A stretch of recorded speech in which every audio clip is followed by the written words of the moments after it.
আর সংক্রামক রোগ বলতে মানুষের দেহের রোগকেই বোঝায়, দেহের রোগকে বোঝায় না, জীবনের রোগকে বোঝায়। যদিও মানুষ দেহের রোগকে সংক্রামক হিসাবে গ্রহণ করে, এটাই বোঝে। আসলে শারীরিক রোগ বা দেহের রোগ কখনো সংক্রামক হয় না, বরং জীবনের রোগই মানুষের ভিতরে ছড়াইতে থাকে। একজনের দ্বারা হাজারো জন ক্ষতিগ্রস্ত হইতে থাকে। উদাহরণস্বরূপ যদি দেওয়া হয়, যেই ব্যক্তির ভিতরে লোভ ঢুকা যায়, লোভ, তো লোভের কারণে হাজারো মানুষ ক্ষতিগ্রস্ত হয়। কখনো কখনো দেখা যায় নিরীহ মানুষ পর্যন্ত ক্ষতিগ্রস্ত হয়। আর এটা দ্বারা পেপার পত্রিকা ভরা যে লোভের শিকার কত মানুষ। লোভ হয়ে গেছে তো অন্যের জমিনও দখল করে নিজের নামে রেকর্ড করে আনিছে। এরকম হাজারো প্রমাণ পাওয়া যায়। একটা না, দুটা না, তিনটা না, চারটা না, পাঁচটা না, হাজারো। আমাদের সমাজে এটা খুব ব্যাপক, লোভের কারণে। নাইলে মানুষ খায় তো কতটুক খায়।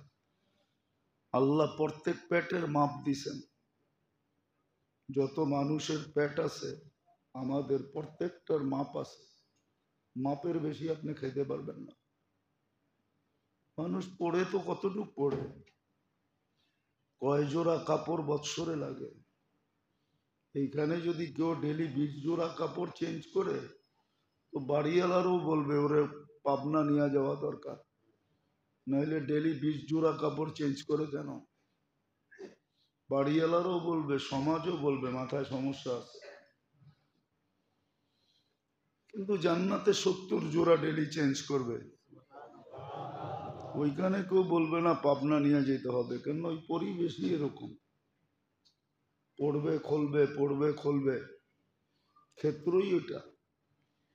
তো মানুষ পড়ে তো পড়ে কতটুক, ভোগ করে তো করে কতটুক। কিন্তু ওই যে লোভ, লোভের কারণে, এটা কিন্তু জীবনের রোগ। লোভ লালসা এটা জীবনের রোগ। হিংসা বিদ্বেষ জীবনের রোগ। নাহলে হিংসা করার কি আছে? 800 কোটি মানুষ, সবার চেহারা ভিন্ন ভিন্ন। যুবরাজের মতো চেহারা সবাই হইতে হবে? যালিকা ফাদলুল্লাহ। আল্লাহ এক এক রকম বানাইছেন এক একজনকে। আল্লাহ যে কারিগর, এটাই তো প্রমাণ। নাহলে তো একরকমই সব হইতো। আল্লাহ যে কারিগর, এই জন্যই তো 800 কোটি মানুষের চেহারা ভিন্ন ভিন্ন। আল্লাহ যে কারিগর এটা তো প্রমাণ দিছেন। 800 কোটি মানুষের ফিঙ্গার আর কতটুক জায়গার থেকে নেওয়া হয় বলেন? কত মিটার জায়গা? মিটার? সেন্টিমিটার। কতটুক সেন্টিমিটার জায়গা ফিঙ্গার? 800 কোটি মানুষের ভিন্ন ভিন্ন, একটার সাথে আর একটা মিল নাই, নাইলে নতুন প্রযুক্তি আসতো না। পাসপোর্ট বানাইতে গেলে ফিঙ্গার। এমনকি চোখের ভিতরটাও ভিন্ন ভিন্ন, নাহলে চোখের ছাপ কেন নেয়? আইডি বানাইতে গেলে চোখের ছাপ নেয় না? এয়ারপোর্টে নেয় না? এয়ারপোর্টও তো নেয়। কেন নেয়? এমবেসি গুলাতে নেয়, কেন নেয়? সব ভিন্ন ভিন্ন। আল্লাহ কারিগর, বুঝেইছে আমি কেমন কারিগর দেখ। তো যেটা বুঝেইতেছিলাম, হিংসা বিদ্বেষ এটাও জীবনের রোগ। যখন হিংসা বিদ্বেষ হয়, তৈরি হয় ভিতরে, তখন শুধু নিচে ক্ষতিগ্রস্ত হয় না, ওর হিংসার কারণে, বিদ্বেষের কারণে হাজারো মানুষ ক্ষতিগ্রস্ত হয়। হিংসার কারণে কত জীবন উজাড় হয়ে গেল, শুধু হিংসা, শুধু হিংসার কারণে কত মানুষের জীবন শেষ হয়ে গেল। বুঝাইলে সহজে বোঝা যায়। হুম, একটা সরকারের কাছে কলকাঠি সব থাকে, ঠিক না? সমস্ত কলকাঠি কার কাছে থাকে? হ্যাঁ, একটা মানুষ ওর ক্ষতি করবে তো করবে কতটুকু, বুঝান। কিন্তু হিংসা বিদ্বেষের কারণেই তো কত মানুষ জীবন শেষ হয়ে গেছে, উজাড় হয়ে যায়, উজাড়। এগুলো হলো জীবনের রোগ। যেটা মৌলিক রোগ ওটা হলো 7 থেকে 8টা, ওটার থেকে পরে শাখা প্রশাখা বাহির হয়, হতে হতে ছড়ায়, জীবন অতিষ্ঠ হয়, সমাজ অতিষ্ঠ হয়, পরিবার অতিষ্ঠ হয়, জীবন অতিষ্ঠ হয়ে যায়। এটাই বুঝাইতেছিলাম। আল্লাহ করুক যদি বুঝে আসতো, মানুষ এটার থেকে চিকিৎসা নিত, ক্লিনিক খোঁজা বাহির করত, কার কাছে গেলে হয় বাঁচা যাবে ওই চেষ্টা করত, ওই জায়গা খোঁজা বাহির করত। হ্যাঁ, কেউ বাঁচে না, না বাঁচুক, আমি বাঁচি। না, আমার এই রোগের চিকিৎসা যদি আজকে না হইল, তাইলে কিয়ামতের দিন জাহান্নামে চিকিৎসা হবে। ক্লিনিক খোলা আছে এটা, আল্লাহর রসুল দেখা এসা বলছেন কোন সেক্টরে কি কি রাখা আছে, সব খোলা খোলা বলছেন, সব চোখে দেখা এসে আমাদেরকে বুঝাইছেন। এই জন্য চলতেছিল এটাই, যে দেহের রোগ নিয়ে তো মানুষ সারাদিন সচেতন থাকে, কিন্তু জিন্দেগির রোগ নিয়ে সচেতন না, দেহের রোগ নিয়ে সচেতন। মাথা ব্যথা হইতে দেরি, ছুটে যেতে দেরি করে না। এমনকি পেশাবের কালার চেঞ্জ হইতে দেরি, ডাক্তারের কাছে ছুটে যেতে দেরি করে না, জিজ্ঞাসা করে কালার কেন চেঞ্জ হলো। তো দেহ নিয়ে আমরা সচেতন বটে, কিন্তু জীবন নিয়ে সচেতন না। অথচ দেহের সম্বন্ধে জিজ্ঞাসা করা হবে না, জীবনের সম্বন্ধে জিজ্ঞাসা করা হবে। লা ইয়াজাল কদম আবদ, পাও হেলাইতে দিবে না। হাত্তা ইয়াসআল আন আরবাঈন, 4 জিনিস সম্বন্ধে জিজ্ঞাসা করবে। কেন? 4টাই খোদা দাত, গড গিফটেড, আল্লাহ দিছেন। বিদায় আমার অস্তিত্ব আমার ভিতরে আছে, দেহটা আল্লাহর দেওয়া, হায়াতও আল্লাহর দেওয়া, ধন সম্পদও আল্লাহর দেওয়া। নাহলে মার পেটের থেকে বিলকুল খালি হাত আসে, নিশ্চয় আসে। এই জন্য তো কবির কথা সত্য, আসছেও খালি হাত, যায়ও খালি হাত। দুনিয়ার কিচ্ছু নিয়ে আসে না, দুনিয়ার কিচ্ছু নিয়ে যায় না। এই জন্যই তো কবি বলছেন, इस दुनिया के बाग में हजारों माली थे, सिकंदर जब गया तो दोनों हाथ खाली थे। সিকান্দারের দোনো হাত খালি ছিল, আমাদেরও খালি যায়। যার সাথে যায় এটাও বলা আছে, যাহাবাতিল আমওয়াল, মরতে দেরি, সমস্ত ধন সম্পদ যোগ্যতা সুযোগ্যতা সব পৃথক হয়ে যায়। বাকিয়াতিল আমাল, আমল সাথে থাকে, যেটা চোখে দেখা যায় না, যেটা দুনিয়ার মানুষ দেখে না, অ্যানালাইসিস করা যায় না, কিন্তু জাগা মতো যখন যায় তখন ফুটা ওঠে। এই জন্যই তো আছে কবরে দেওয়ার সাথে সাথে আমল চতুর্দিক দিয়ে বেষ্টন করে, আমল চতুর্দিক দিয়ে বেষ্টন করে দাঁড়ায়, চতুর্দিক দিয়ে তাকে সুরক্ষা দেয়, হেফাজত করে। এমনও আছে কিতাবে মুনকার নাকিরকে প্রশ্নও করতে দেয় না, বলছে যা করার দরকার আমাদেরকে করো, জবাব আমরা দিব। এক একজনে নিজের পরিচয় দেয়। দুনিয়ায় যেরকম মানুষের পরিচয়ের প্রভাব অন্যের উপরে ঢালতে চায়, প্রকাশ করতে চায় পরিচয়ের প্রভাব, ঠিক আমলও পরিচয়ের প্রভাব মুনকার নাকিরের উপরে ঢালবে। ফজরের নামাজ একদিকে, জোহরের নামাজ একদিকে, নামাজ একদিকে দাঁড়াবে, দান খয়রাত একদিকে দাঁড়াবে।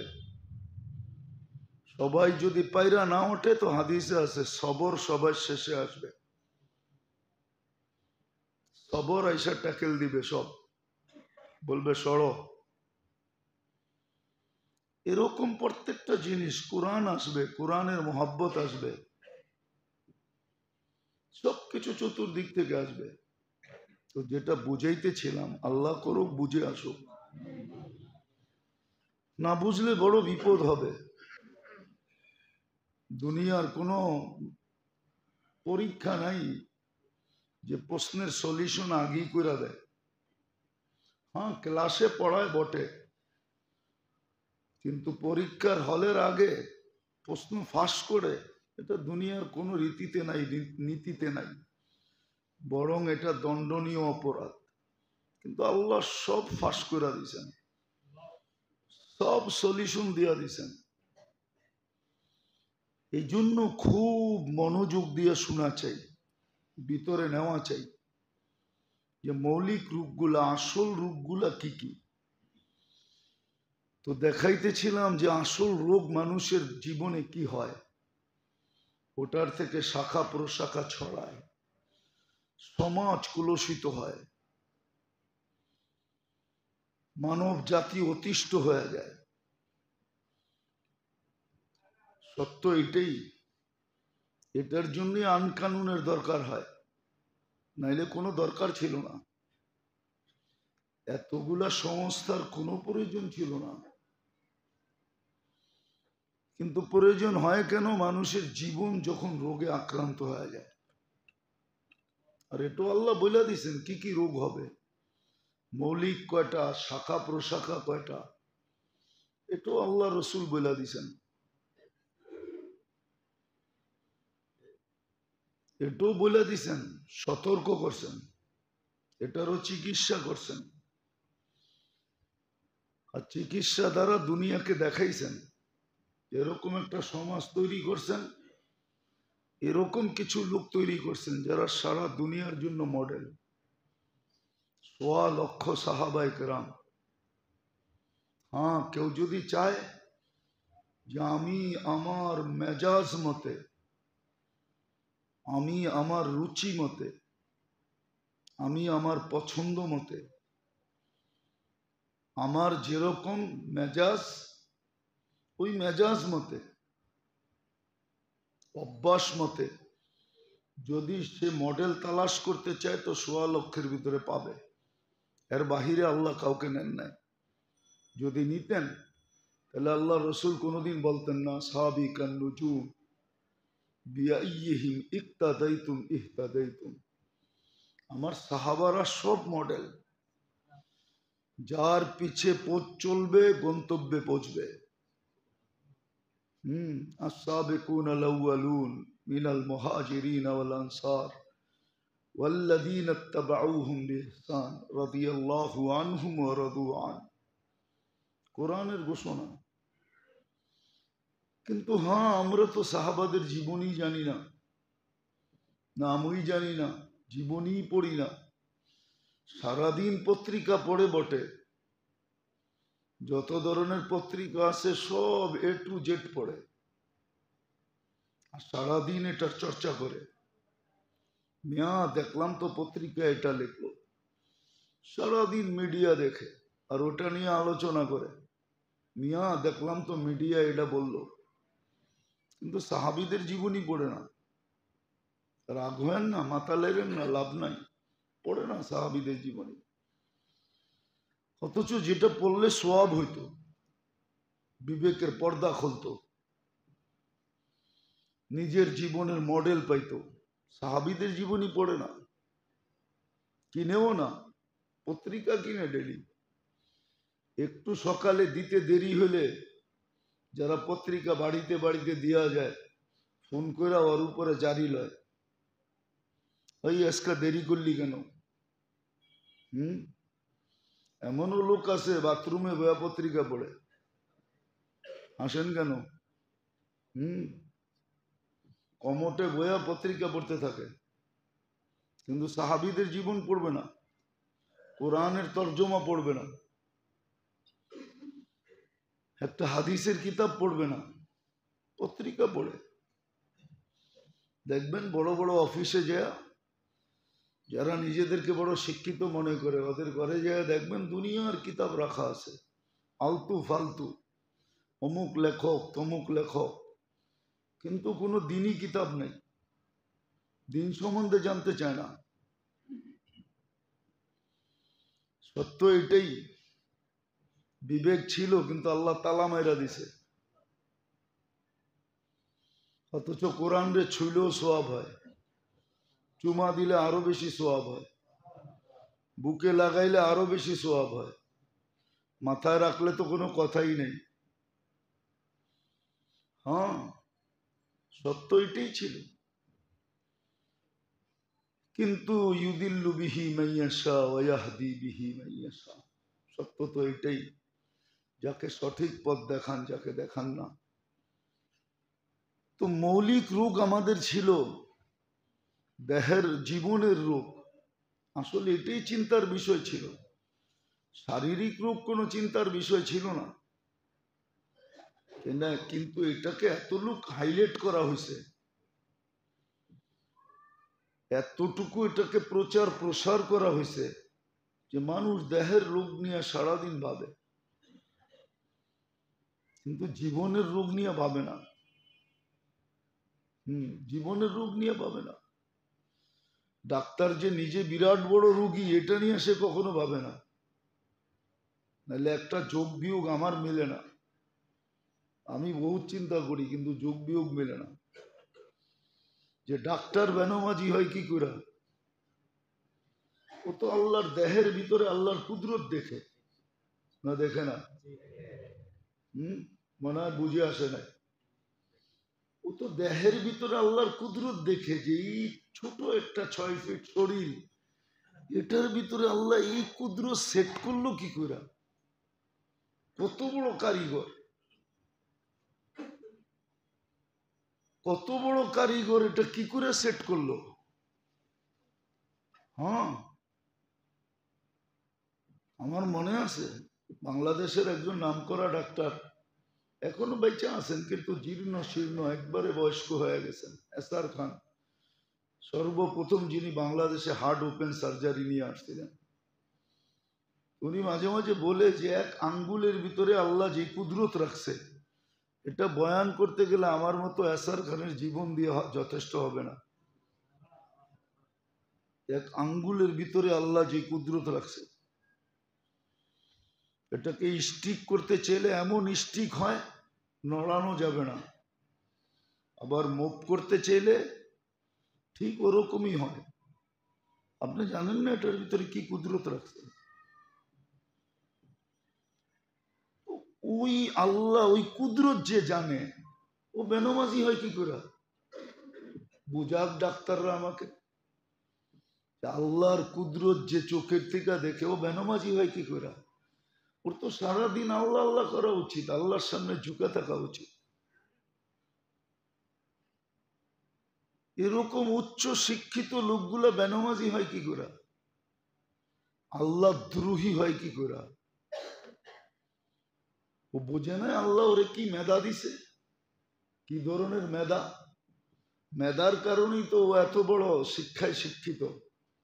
মেধা যদি না থাকতো বিসিএস ক্যাডার হইতো কোথেকে? ও উচ্চ পদে উঠতো কি করে? মেধা যদি না দিত ডক্টরেট করতো কি করে?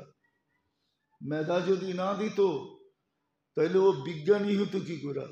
মেধা কে দিছে? কিন্তু ও তো সবচেয়ে বড় নাস্তিক হয়। বেশিরভাগ যত শিক্ষিত তত বেশি আল্লাহর থেকে দূর। উচিত ছিল আল্লাহর বেশি কাছে হওয়া। অশিক্ষিত মানুষগুলো আল্লাহর থেকে দূরে হইতো, মনকে বুঝানো যেত যেহেতু শিক্ষা নাই দীক্ষা নাই, আল্লাহ থেকে দূর হয়েছে, তাতে কি আসে যায়। কিন্তু শিক্ষিত মানুষগুলো আল্লাহর থেকে দূর হয় কি করে? আপনি বলেন আমাকে, বুঝান যুক্তি দিয়া। কিন্তু আমাদের সমাজে দেখবেন যত শিক্ষিত যত পদস্থ সব আল্লাহর থেকে দূর, কেউ আল্লাহ মানতে চায় না। তাহলে উল্টা হলো কি করে? হওয়ার তো দরকার ছিল সিধা, উল্টা হলো কি করে? এই জন্য যেটা বুঝাইতে চাইতেছি, বোঝেন, কাজে দিবে। রোগের চিকিৎসার সুযোগ আছে, নাইলে মনীষীরা কান্ত না। অনেকবার বলছি, ইব্রাহিম ইবনে আদহাম কান্ত না, রাজত্ব ছাড়তো না। ও জানে এখন কান্নায় কাজে দিবে। হতে পারে তকদির চেঞ্জ করে দিতে পারে। তকদির চেঞ্জ হয় দোয়া দিয়া, কান্না কাটে দিয়া। তকদির পর্যন্ত চেঞ্জ করে দেওয়া যায়। আর তকদির ইয়ারুদ্দু বিদুয়া, তকদির দোয়া দ্বারা চেঞ্জ হয়, কান্নাকাটি দ্বারা চেঞ্জ হয়। তো ইব্রাহিম ইবনে আদহাম রাজত্ব ছাড়তো না, নিজের জীবনকে চেঞ্জ কইরা প্রথম সারির আল্লাহওয়ালাদের অন্তর্ভুক্ত হতো না। প্রথম সারির আল্লাহওয়ালা, রাহি দুনিয়া পর্যন্ত ওর নাম ছাপবে, মানুষ চিনবে, জানবে ইব্রাহিম ইবনে আদহাম। অথচ রাজা ছিল। তো যেটা বলতেছিলাম, রোগের, জীবনের রোগ, আমরা 3 থেকে 4টা পর্যন্ত গেছিলাম। যে প্রথম তো রোগ হয় একিনের, একিনের রোগ। একিন দুর্বল হয়। আল্লাহর উপরে যতটুক বিশ্বাস, ওয়াদা ওয়াইদের উপরে অতটুক থাকে না, দুর্বল হয়ে যায়, দুর্বল। নাইলে কেন বলে আল্লাহও লাগে ইল্লাও লাগে? এটা তো আমাদের সমাজের প্রচলিত কথা, সবার মুখে মুখে আল্লাহও লাগে ইল্লাও লাগে। ইল্লা লাগে না, আল্লাহই লাগে। ইল্লা কিচ্ছু করে না, ইল্লাও আল্লাহর বানানো। কি ইল্লা কার বানানো? আল্লাহকে কেউ বানাইছে নাকি? ইল্লা তো আল্লাহর বানানো। আল্লাহ হইলে ইল্লা এমনি হবে, এটা আল্লাহর ঘোষণা। ওয়াজাত্তানি ওয়াজাত্তা কুল্লা শাই, আমাকে পাইলে সব পাওয়া যাবে। আজ পাও বা কাল পাও, পাবে। এই জন্যই তো কবি লেখছে, দের হ্যাঁ আন্দের নেই হ্যাঁ। দেরি হবে, দেরি হইতে পারে, কিন্তু অন্ধকার নাই। হবে না এরকম না, হবে হয়তো আজ নাইলে কাল। ঠিক মুহাম্মদুর রাসূলুল্লাহ সাল্লাল্লাহু আলাইহি ওয়াসাল্লাম, এখানেও রোগ হয়। এই জন্যই কোরআন শিখাইছে, ডেলি মস্ক করো, মস্ক, তামরিন করো, ডেলি অনুশীলন করো, ডেলি বলতে থাকো গায়রিল মাগদুবি আলাইহিম। এটা এই জন্যই বুঝাইছে, সফলতার চাবি, মাপকাঠি আর চাবিকাঠি শুধু মুহাম্মদুর রাসূলুল্লাহ। ওনার আদর্শই সফলতার মাপকাঠি, ওনার আদর্শই সফলতার চাবিকাঠি। আজকে মুসলমানের দুরবস্থা এই জন্যই, রসুল থেকে যদি দূরে না সরতো, রসুলের আদর্শের থেকে যদি দূরে না সরতো, কসম খোদার, যেই মানুষগুলা দুনিয়াকে দেখায় গেছেন, যুগ দর যুগ দেখায় গেছেন, একদিন তো দেখান নাই, 1-2 বছর না, লম্বা একটা জমানা দেখায় গেছেন যে নবীর আদর্শ মাইনা, হায় কাপড়বিহীন লোকগুলা, গায়ে কাপড় নাই, পায়ে জুতা নাই, মাথা গুচার ঠাঁই নাই, পেটে ভাত নাই, কিন্তু সারা দুনিয়ার উপরে রাজত্ব করতেছেন। কোথায় ওমর গাছের নিচে ঘুমায়, আর ওনার নাম শুনলে সপ্তাহ পেশাব পায়খানা বন্ধ হয়ে যায়। তাও রুমের সম্রাটের, ওর ঘুম হারাম হয়ে যায়, ও ঘুমাইতে পারে না। অথচ উনি ঘুমায় গাছের নিচে, কোনো ঘরও নাই। ঘর যেটা আছে ওটা রাত্রে কোনো মতে একটু মাথা গুচার আছে, এছাড়া ঘর নাই। তো দেখায় গেছেন লম্বা একটা সময়। আজকে তো আমরা ভাবি নবীর আদর্শ কি, নবীর আদর্শ মানলে আমরা ডিজিটাল হব কি করে? আপডেট হব কি করে, আমরা স্মার্ট হব কি করে। আজকে স্মার্ট হইতে চাইতেছে,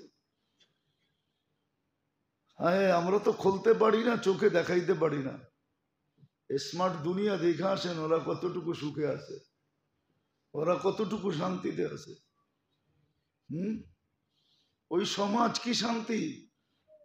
হ্যাঁ বলবো, বাউরের লাউড স্পিকার খোলা আছে। ওই সমাজে তো মহিলা সতী হয় কখন জানেন? 4 জনের হাতের থেকে বাঁচলে সতী হয়।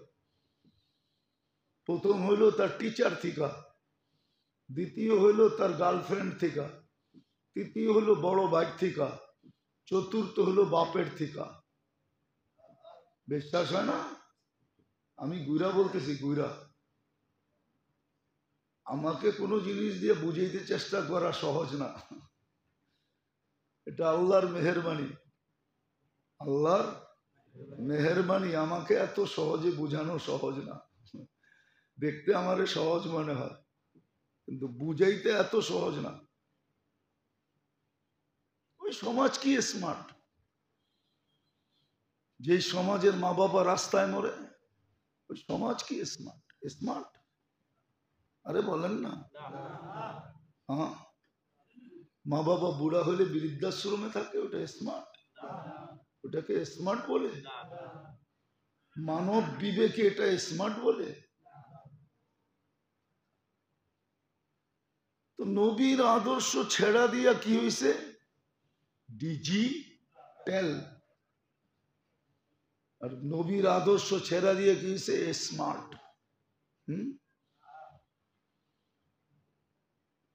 এটা কি স্মার্ট? শ্বশুরে জামাই বলে বোতলটা খুলে দেন, এটা কি স্মার্ট? না বলে না? শ্বশুরে জামাই বলে সিগারেটের প্যাকেটটা বাড়ি করেন, এটা স্মার্ট? মানব বিবেকে বুঝায়? হায় হায় হায়। তো রোগ, এটা রোগ। নবীর আদর্শকে না মানা, এটা হলো রোগ। মুহাম্মদুর রাসূলুল্লাহ এটাই মশকরাইছিলেন, প্রতিদিন 32 বার বলাইতেছেন গায়রিল মাগদুবি আলাইহিম, কিন্তু বুঝি না। তারপরে রোগ যেটা হয়, এটা হলো মন চাহি, মন মতো চলে। অথচ এটা জিজ্ঞেস করে না মনটারে কে বানাইলো, ওনার কোনো সাজেশন আছে কিনা। যে যেটা আবিষ্কার করে তার সাজেশন থাকে না, থাকে না? দিক নির্দেশনা থাকে না? নীতিমালা থাকে না? নিয়ম থাকে না? তাহলে মন মতো আপনি চলেন কি করে? আপনি কোনোদিন জিজ্ঞাসা করছেন মনটা কে বানাইছে, তার নীতিমালা কি? এটা হলো জীবনের রোগ, মন মতো চলে, এটাকে খায়েশাত বলে। আর খায়েশাত শাহওয়াত বলে এটাকে। আর শাহওয়াত মন চাহির উপরে যখন উঠায়, তো কিতাবে লেখা আছে ইদা আকামতাহু আলা শাহওয়া তারাহু বাহিমা। যখন মানুষ মন চাহি চলে, তো রব্বে কাবার কসম, জানোয়ার আর ওর ভিতরে 1 ইঞ্চি পার্থক্য, 1 সুতা পার্থক্য থাকে না। ইঞ্চি তো বড় লম্বা, 1 সুতা পার্থক্য থাকে না। জানোয়ার আর ও এক, যে মন চাহি চলে। কিতাবে সুস্পষ্ট লেখা আছে, আমি কিতাবের কথা শুনাইতেছি। ইদা আকামতাহু আলা শাহওয়া তারাহু বাহিমা। জানোয়ারও, এই জন্যই কোরআন বলছে উলাইকা কাল আনআম। সমাজে যতই প্রচার করো না কেন মানুষ মানুষ মানুষ মানুষ বইলা, কিন্তু বানানেওয়ালা আল্লাহ, উনি বলতেছে, আমি বলতেছি এটা মানুষ না, এটা তো জানোয়ার, এটা মানুষ না। আকৃতিটা মানুষের, আকৃতি মানুষের, এটা মানুষ না। এটা হলো মন চাহি। তারপরে যে রোগ হয় সেটা হলো জাহালত বলে, এটাকে জাহালত। যেই শিক্ষা শিখা উচিত ছিল ওটা শিখে নেয়, যেটা শিখার দরকারই ছিল না। ওটা শিখতে হয় না, এমনি শিখা যায় মানুষ। এমনি শিখা যায়।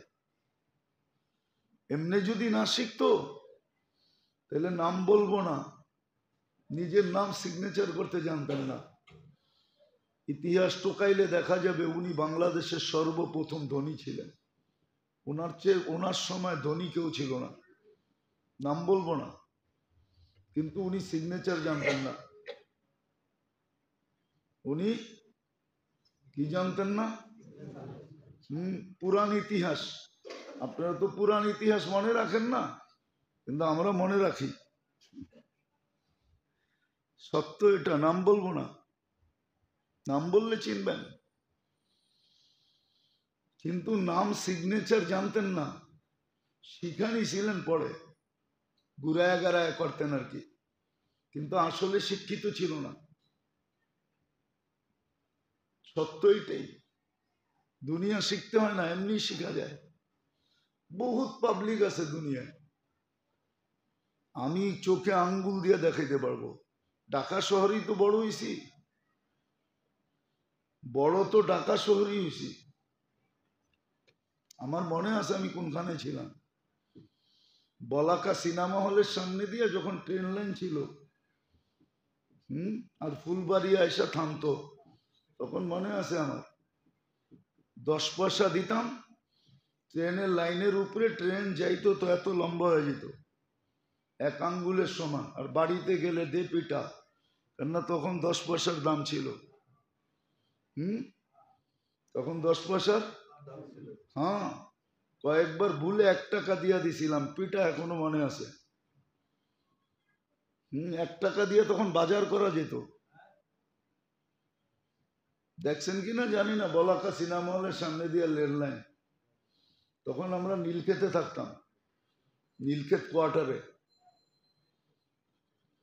ইউনিভার্সিটির কোয়ার্টার যেটা নীলক্ষেত, ওইখানে থাকতাম। তো ঢাকা শহরেই তো বড় হয়েছি, দেখাইতে পারি। দুনিয়া এমনি বুঝা যায় মানুষ, এটার জন্য বেশি শিক্ষা দীক্ষা লাগে না। নাহলে আমি নাম নিলে আপনারা এখনো চিনবেন, কোনো শিক্ষা দীক্ষা ছিল না। এখন হয়তো প্যারাডোতে চলে, চার্টার্ড অ্যাকাউন্টেন্টের কাছে চাকরি করে, বিরাট কোম্পানি, লক্ষ লক্ষ লোক সালাম দেয়, কিন্তু শিক্ষা দীক্ষা তেমন নাই। কোনো অক্সফোর্ড ইউনিভার্সিটিতে পড়ে নাই, ঢাকা ইউনিভার্সিটির বারিন্দাও দেখে নাই। বাকিগুলা বাদ দিলাম, আমি নাম নিয়ে নিয়ে বলতে পারি, আমার এটা এত ডাল না। আলহামদুলিল্লাহ, সুম্মা আলহামদুলিল্লাহ, ব্রেন বড় পরিষ্কার এখনো। নাম বলবো না, কিন্তু আসল যে শিক্ষা ওইটা শিখতে হয়। জাহালাতের রোগ, এটাকে অজ্ঞতা বলে, জাহালত বলে, এই জন্যই শিখতে বলছিল। আসল শিক্ষা শিখো, কয়টা শিখতে হবে এটাও বলে দিছিলেন, এটার উপরে কিতাব আছে, এই কয়টা শিখো। তারপরে যেটা হয় এটা হলো গাফলত, উদাসীন থাকা, সারাদিন আল্লাহকে ভুলা বসা থাকা। কি বলবো একটা, না রাগ হয়ে যাবেন? সারাদিন বাইরে থাকলেন, ঘরে যদি সারাদিনে একবার হেলো না করলেন, আর রাত্রে যখন ঘরে ফিরলেন, কি লাগেনি? সারাদিন কই আসিলা, ঠিক না? কার লগে কাটাইছ? এখন তো আর আমারে হ্যালো করার দরকার হয় না, রাস্তাঘাটে থাকো, কতজনকে দেখা যায়, ঠিক না? কি মনে হয় বোঝেন নাই?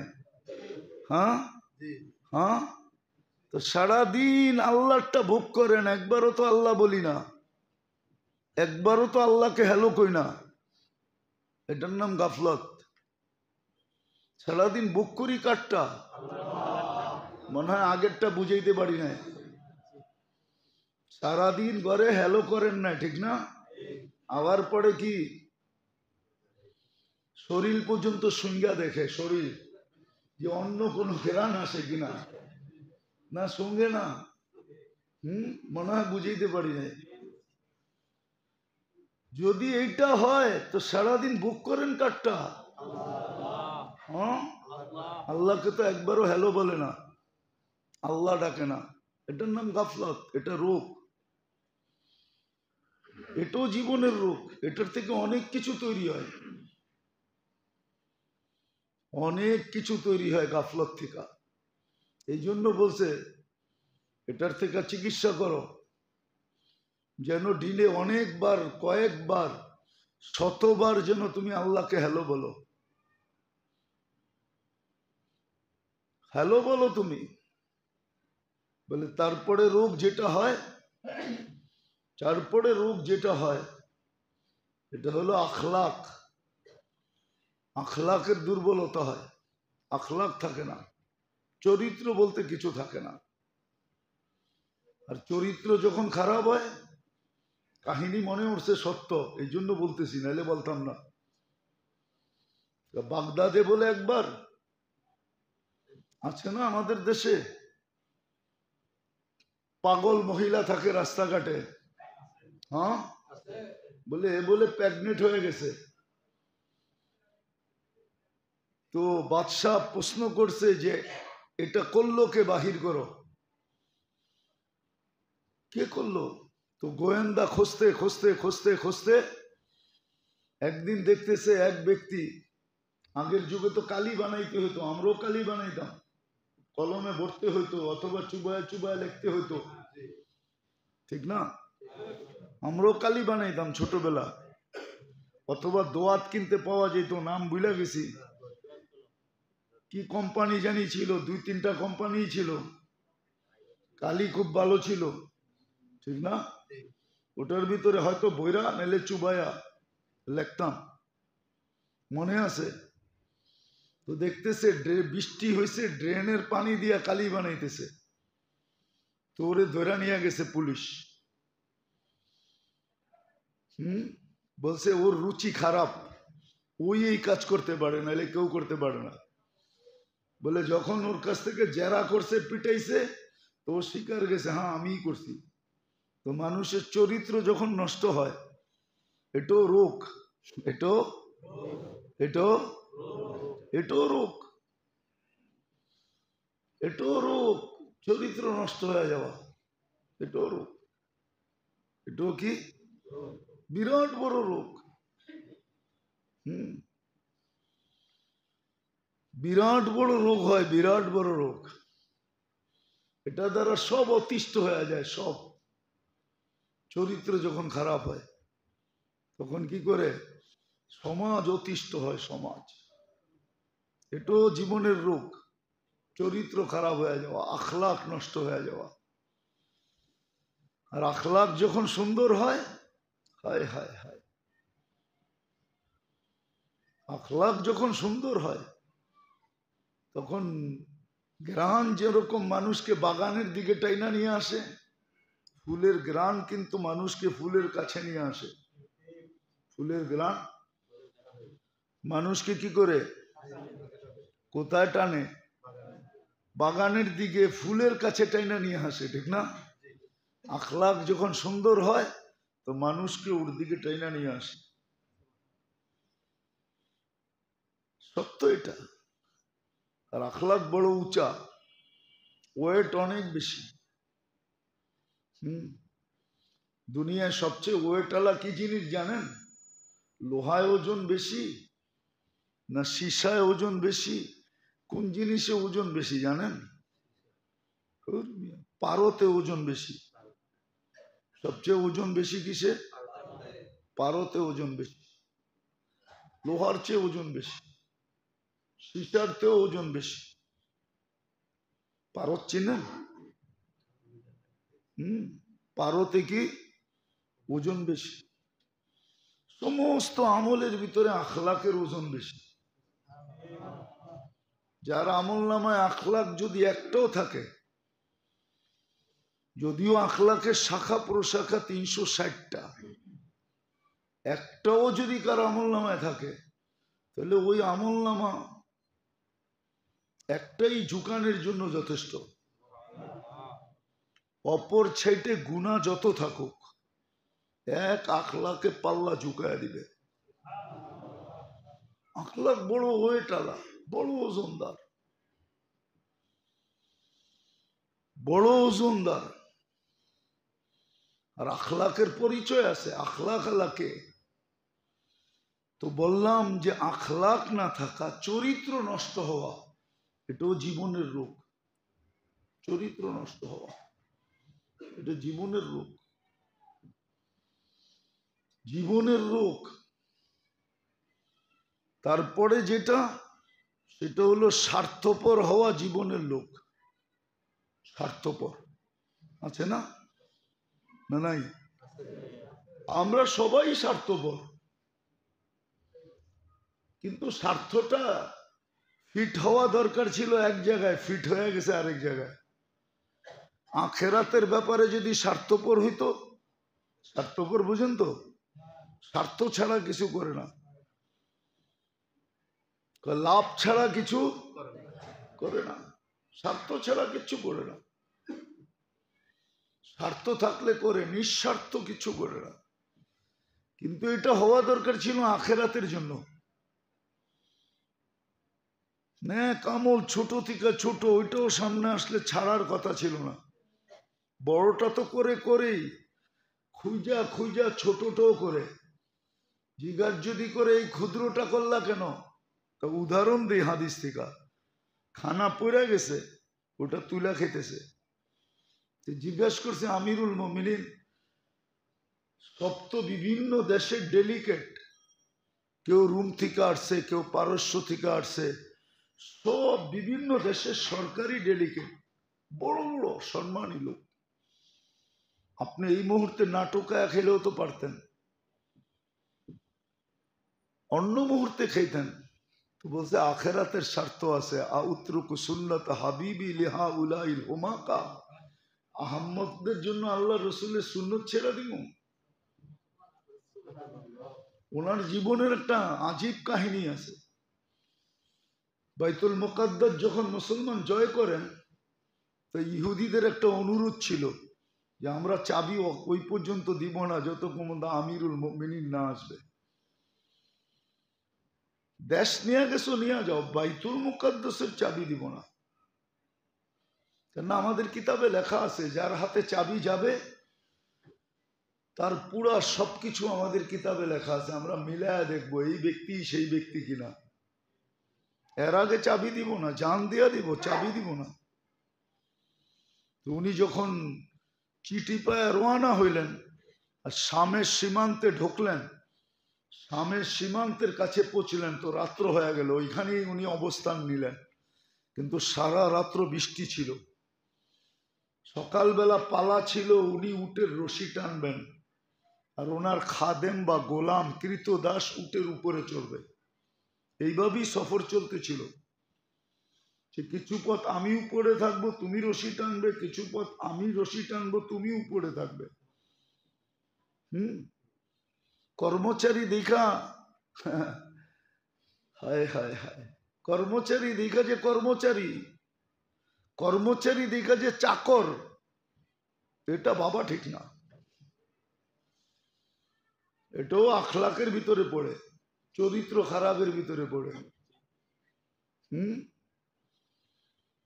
কর্মচারী দেখা যে চাকর, এটা বাবা ঠিক না, এটা বাবা ভুল। এই জন্য বহুত মানুষ আছে, আপনাকে আমি চোখে আঙ্গুল দিয়ে দেখাইতে পারবো, যারা এটা ভাবতো ওদের জেনারেশন এখন মানুষের জুতার কাছে বসে থাকে। দেখাবো দুই চারটা, দুই চার না, দুই চার ডজন না, দুই চার শনা, দুই চার হাজার দেখানো যায়। বিশ্বাস হয় না? এক যুগে আমাদের দেশে জমিদারি প্রথা ছিল। জমিদার প্রজাদেরকে চাকর মনে করত। বাংলাদেশের সমস্ত জমিদার ফ্যামিলি খোঁজেন, অধিকাংশের সন্তান দেখবেন মানুষের চামচামি করে, চামচামি চামচ হিসাবে পিচ পিচ ঘুরে।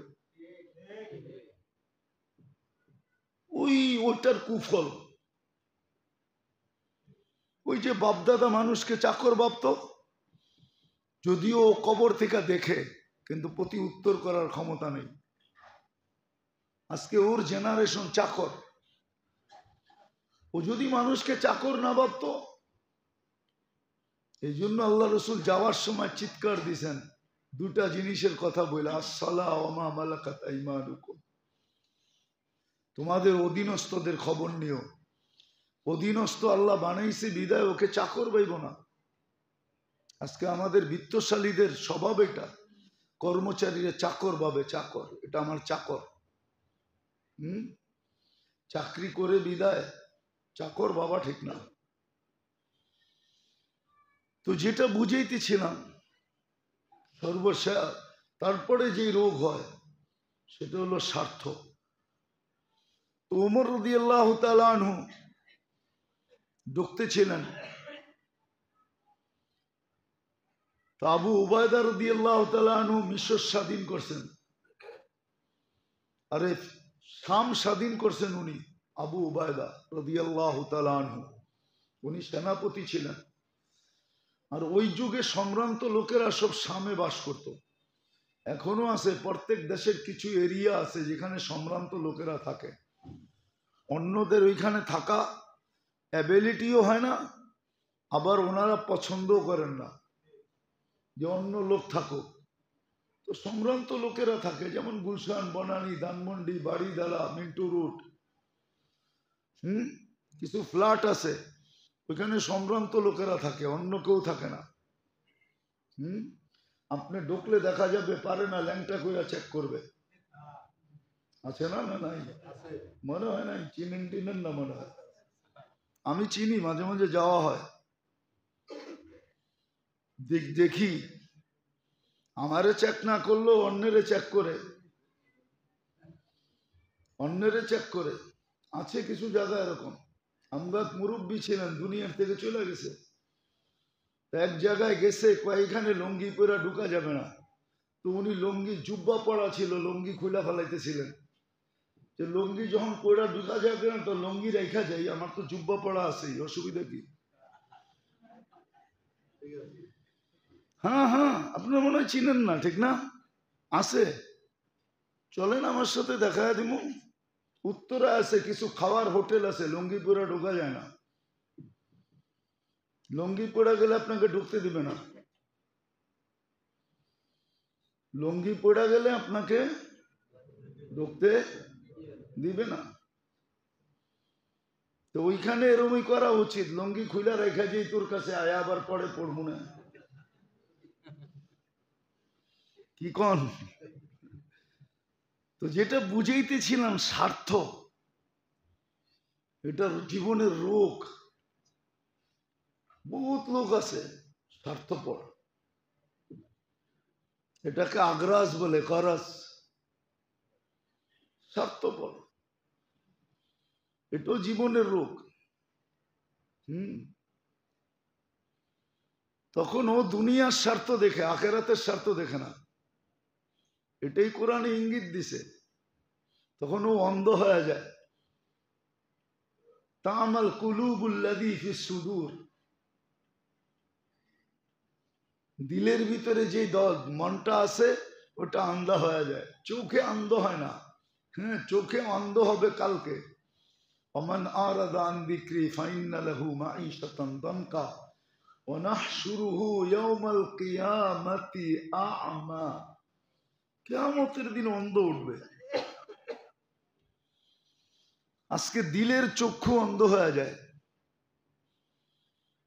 তো এমন কি স্বার্থপর এরকম হওয়া হয় যে দিনটাও দুনিয়ার জন্য করে, দিনটাও দুনিয়ার জন্য করে। মাঝে মাঝে দেখি, রাগ হয়ে যাবেন বলবো,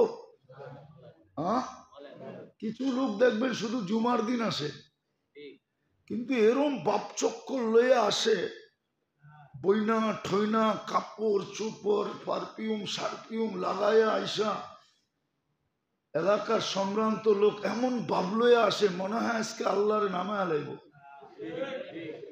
নাইলে আবাদত করে আল্লাহরে চাঙ্গে উঠে দিব। চাং বোঝেন তো, ডাকায়া শব্দ, আপনারা নাও বুঝতে পারেন। আল্লাহরে উপরে উঠে দিব। আবার দেখবেন তসবি একটা রাস্তা দিয়ে চোখতে চোখতে আইতেছে। এটা এই জন্য যে ওর স্বার্থ, এটার থেকে রিয়া পয়দা হয়। রিয়া কি? রিয়া বুঝেন? রিয়া পয়দা হয়, ওজব পয়দা হয়, এগুলো সব আরবি শব্দ। সোমা পয়দা হয় আগ্রাস থেকে, গরজওয়ালা, স্বার্থপর যখন। এটাও জীবনের রোগ, এটা মানুষকে ফতুর বানায় দেয়। অথচ হাদিসে আছে, হাদিসে আছে। কালকে রাত্রে আমি পড়তেছিলাম। আপনি বলবেন আপনি আবার পড়ার সময় পান কোন সময়? না পাই, আলহামদুলিল্লাহ। এটা অভ্যাস, না পড়লে ভালো লাগে না। যদিও ওলামা তোলাবা আছে এখানে, এদের পড়ার অভ্যাস নাই। আমাদের পড়ার অভ্যাস আছে, যদিও ঝগড়া ডেলি হয়। ঝগড়া ডেলি হয়। আমি কালকে রাত্রে 3টায় ঢুকছি বাসায়। কয়টায়? আজকেও কয়টায় ঢুকবো জানি না, কিন্তু তারপরও 1-8 ঘন্টা পড়তে ভাল লাগে, মজা লাগে। কালকে রাত্রেই পড়ছিলাম। আল্লাহর রসুল গ্যারান্টি দিতেছেন যে মুসলমানের প্রয়োজন মিটাবে ফালাহুল জান্নাহ, তাকে আমি জান্নাতের গ্যারান্টি দিলাম। আপনি ফাইল নিয়ে অফিসে গেছেন, আপনার লিগেল ফাইল, ঠিক না? ও যদি আপনার প্রয়োজনটা মিটাইয়া দিত, এই কথা মনে করা যে আল্লাহ রসুল জান্নাতের ওয়াদা করছে, তাহলে ও ডেলি জান্নাত কতটি কামাইতো। কিন্তু ও আগ্রাসওয়ালা, কি স্বার্থপর। তো ফাইলের ভিতরে আকাশের যত তারা ওনাদের এত দ্বারা, নামটা বললাম না, ঠিক আছে? আকাশের যত তারা ওনাদের অত ধারা। দ্বারা বাড়ি করে করবো আপনাকে না, রাখেন। স্বার্থপর। অথচ কালকে রাত্রে আমি পড়তেছিলাম, কালকে রাত্রে, এখনো বাইর করে দেখাইতে পারি, যাবে আছে ওই কিতাব, মোবাইলে লোড করা আছে, পড়তেছিলাম। যে মুসলমানের প্রয়োজনকে মিটায়া দিবে আল্লাহর জন্য, আল্লাহর রসুল বলছে ফালাহুল জান্নাহ, আমি তার জান্নাতের দায়িত্ব নিলাম।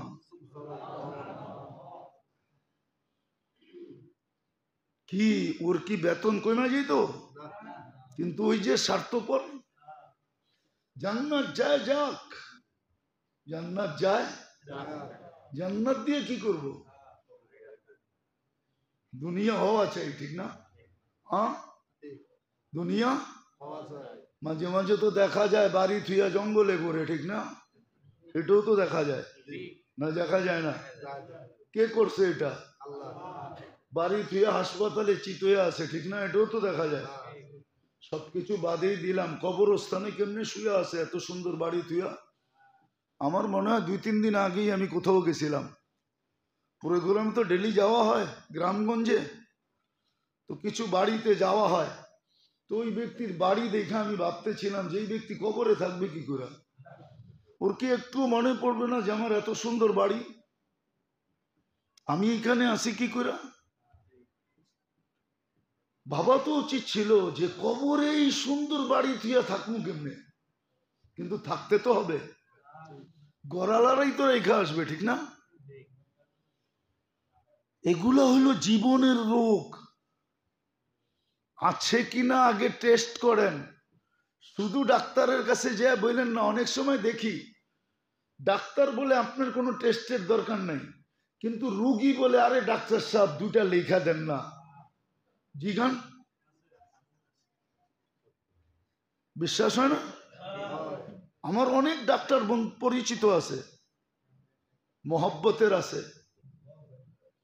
মাঝে মাঝে যাওয়া হয়, এমনি যাই, অনেকদিন দেখা হয় না, ফোন করলো দেখা হয় না।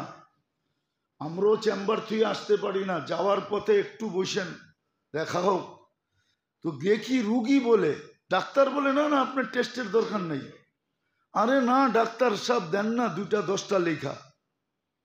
তো ডাক্তার কি করবো, অপারগ হয়ে পুরা লেখা দিয়ে দেয় A to Z, করা তুই, কিন্তু করার পরে দেখা যায় কোনো রোগ নাই। তো মাঝে মাঝে টেস্ট করেন আপনার এই রোগগুলো আছে কিনা। এটার প্যাথোলজি সেন্টার আছে, আছে, কিন্তু সাইনবোর্ড লাগানো নাই, আপনাকে খুঁজে বের করতে হবে। কিন্তু সাইনবোর্ড ভয়ে লাগায় না, আবার ব্যাটা লড়াইয়া যদি ব্যাট চায় তাহলে কি করব? ওই ব্যাটা তো পয়সা নেয় না, আয়া তো ব্যাটালারা ব্যাটও চাইতে পারে, সাইনবোর্ড দেখলেই তো ব্যাটালা আসে, ঠিক না? মনে হয় হুজুরে বোঝে নাই, ব্যবসা নাই তো কোত্থেকে বুঝবো? সাইনবোর্ড দেখলেই ব্যাটালারা আসে। এই জন্য এগুলোর সাইনবোর্ড লাগায় না। ব্যাটালা আসবে, ট্যাক্সালা আসবে, কিন্তু আছে লোক, প্যাথোলজি সেন্টার আছে। আপনার এই জীবনে রোগ আছে কি নাই, এটার প্যাথোলজি সেন্টার আছে, দুনিয়াতে আছে। খুঁজা বাইর করতে হবে, খুঁজা, তখন যা বুঝবেন। এই জন্যই আগে নিয়ম ছিল, এখন নিয়ম নেই। আজকে রাজাকেও যেতে হইতো, দেশের রাজা পর্যন্ত যা বয়ে থাকতেন, দেশের রাজা পর্যন্ত যা বয়ে থাকতেন। দেখেন নাইলে কিতাবে কেন লেখা আসলো, মালিক ইবনে মারওয়ানের মতো রাজা। আপনি মালিক ইবনে মারওয়ান রে চিনেন না, ইতিহাস পড়েন না, কোত্থেকে চিনবেন? মুসলমান তো নিজেদের সন্তানকেই চিনে না। কেন? আত্মীয়তা, রিলেশনশিপের চর্চা আমাদের ভিতরে নাই, দিন দিন শেষ হয়ে যেতেছে। অনেক আছে এখানে খালতো ভাই, চাস্তো ভাই, একটু দূরের রিলেশনকে চিনে না। দেখলে চিনবে না, পরিচয় দিলে চিনে, হ তুমি অমুক, কিন্তু এমনি কোনো পরিচয় নাই, চিনা নাই। আছে হাজারো, সত্য এটা। রিলেশনশিপের ইয়ে নাই আমাদের ভিতরে। তো যেটা বলতেছিলাম, এই জন্য এটা রোগ, আপনার চিকিৎসা নেওয়া উচিত। আগে ছিল মালিক ইবনে মারওয়ান, ফজাইল ইবনে ইয়াজ রহমতুল্লাহ জুতা বুকে নিয়ে দাঁড়ায় আছে, অথচ আমিরুল মুমিনিন, সময়ের রাজা, বাদশাহ, আর বর্তমান বাদশাদের মতো। তো জিজ্ঞেস করছে জুতা বুকে কেন? বলছে এলেমের কদর করতেছি, তুই বুঝবি না, সরেন থেকে। এলেমের কদর করতেছি, এলেমওয়ালা ফজাইল ইবনে ইয়াজ রহমতুল্লাহ আলাই, ইমামুল হারমাইন, দুই হেরেমের সবচেয়ে বড় আলেম, ওর জুতার কদর করতেছে, বুকে রেখা। বাদশারা পর্যন্ত যেতেন, মাসের পর মাস পড়া থাকতেন, বৎসরের পর বৎসর পড়া থাকতেন আল্লাহওয়ালাদের সোহবতে, আলেমদের সোহবতে। এখন পড়া থাকবে কেন? এখন তো আমরা প্রত্যেকেই রাগ হয়ে যাবেন, প্রত্যেকেই নিজেকে হুজুরের থেকে আপডেট মনে করি, ভালো মনে করি। যে খারাপ আছে তো মোল্লাই আছে দুনিয়াতে, আর কেউ খারাপ নেই। মোল্লারাই কি, আর কেউ খারাপ নেই, আমরা সব ভালো। মোল্লারা না থাকলে আমরা ঠিক থাকতাম, ঠিক না? আমি তো মাঝে মাঝে বলি, নেটের মাধ্যমে মোল্লা উঠায়া দেওয়া যায়। নেটের মাধ্যমে কম্পিউটারে যায়েন, দুনিয়াটা নিয়ে আসেন, এখন দেওয়া দেয়। মোল্লা গুড়ারে বাইসা বাইসা উঠায়া দিয়ে তারপরে টেলিভিশনে কম্পিউটারে দেখেন দুনিয়াটারে কেমন দেখা যায়। মোল্লাগুলা উঠায়া দিতে দেরি, দেখবেন আপনার কম্পিউটারের কালার চেঞ্জ হতে দেরি করে না, খোদার কসম চেঞ্জ হবে, আপনি করে দেখেন, আপনার কম্পিউটারের কালার চেঞ্জ হয়ে যাবে। কিন্তু আজকে সমাজ ভাবে কি মোল্লাই সব নাটের কি, নাটের গুরু, এদিকে উঠে দিলে আমরা ভালো থাকতাম। তোমরা ভালো থাকতে, তাহলে তোমাদের জন্য রাত্রে কান্ত কে? রাত্রে মুসল্লায় পড়ে কে কান্ত? এই কথা বইলা किसी को सोने में मजा, किसी को खाने में, किसी को मजा आता है सोने में, किसी को आता है खाने में, हमें तो मजा आता है तेरे आगे रोने में। তোর জন্য কে কান্ত? কে উঠা বাংলাদেশের পরিবেশকে এই লাল সবুজের পরিধিকে আধ্যাত্মিক সুরক্ষার চাদর দিয়ে কে ডাকতো? মোল্লারাই তো ওইটা রাত্রে ঢাকে। যখন তুমি ঘুমে থাকো, 40,000 হেফজোখানার ছেলেরা রাত্রে ঘুমের থেকে উঠা লাল সবুজের পরিধিকে আধ্যাত্মিক সুরক্ষার চাদর দিয়ে ঢেকা দেয়। আমার তো বিশ্বাস, আমার কথা লেখা রাখেন, আমি মাটি টেস্ট করে বলতেছি, মাটি সয়েল টেস্ট করে, যে বাংলাদেশ নিয়ে খেলবে, এই মাটি আপনি চিনেন না, আমার সয়েল টেস্টে বলতেছি, আমার কোনো সংস্থান না, এই দেশ নিয়ে যে খেলবে একদিন আগে বা পরে সে বেইজ্জত হবে, এতে কোনো সন্দেহ নেই। যদি কোনো পরাশক্তিও খেলতে চায়, ও বেইজ্জত হবে। এই দেশের মানুষের খেলতে হবে না, এই মাটিই খেলবে। আপনি জানেন না এই মাটি কোন মাটি? আপনি আমার মতো ইতিহাস পড়েন না, পড়লে আপনি আমার কথা একমত হইতেন। আমি ইতিহাস পড়া বলতেছি, পড়া, কেননা পড়াই আমার নেশা। আমার বেশি কিছু নেশা নাই। খাওয়া আমার নেশা না, পান আমার নেশা না, পান করা আমার নেশা না। হ্যাঁ, আরেকটা আছে, পান খাওয়া নেশা আর পড়া নেশা, এই দুটা ছাড়া কোনো নেশা নাই। আমি সয়েল টেস্ট করে বলতেছি, এই মাটি নিয়ে কোনো পরা শক্তিও যদি খেলে তো বেইজ্জত হবে। লেখা রাখেন আপনি, আমি নাও থাকতে পারি, আপনি দেখবেন ও বেইজ্জত হবে। আপনি চেনেন না বাংলাদেশের মাটি কোন মাটি? আপনি কোন মাটিতে জন্ম নিয়েছেন এটা আপনি জানেন না। আপনি রাত্রের আকাশ দেখেন তো না, ঘুমায়া থাকেন, নাহলে টেলিভিশন দেখেন, ছাদে ওঠেন। আমরা সারা রাত্র রাস্তায় থাকি, আমরা মাঝে মাঝে আকাশ দেখি। বেশিরভাগ সময় রাত্রে ল্যান্ডিং হয় বাংলাদেশে। বিদেশে যখন যাই তো রাত্রে আসি। প্লেনে তো বৎসরে 200-100 বার চড়া হয়, তো আমরা আকাশ দেখি যে বাংলাদেশের আকাশের কালার কি। এই মাটি বড় খতরনাক মাটি। এই জন্য কেউ যদি খেলতো, ওর বিবেক বুদ্ধি থাকলে ও খেলতো, ঠিক মতো খেলতো, উল্টাপাল্টা খেলতো না। এই মাটি বড় খতরনাক মাটি, মানুষের খেলতে হবে না। তো যেটা বুঝাইতেছিলাম, এটা হলো রোগ,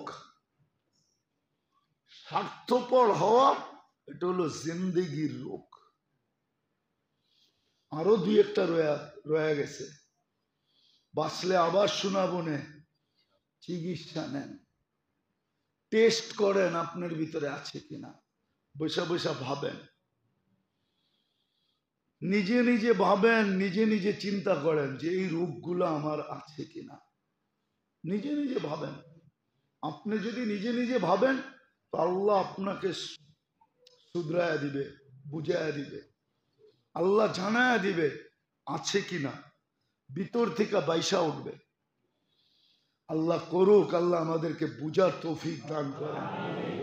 ওমা আলাইনা ইল্লাল বালাগ।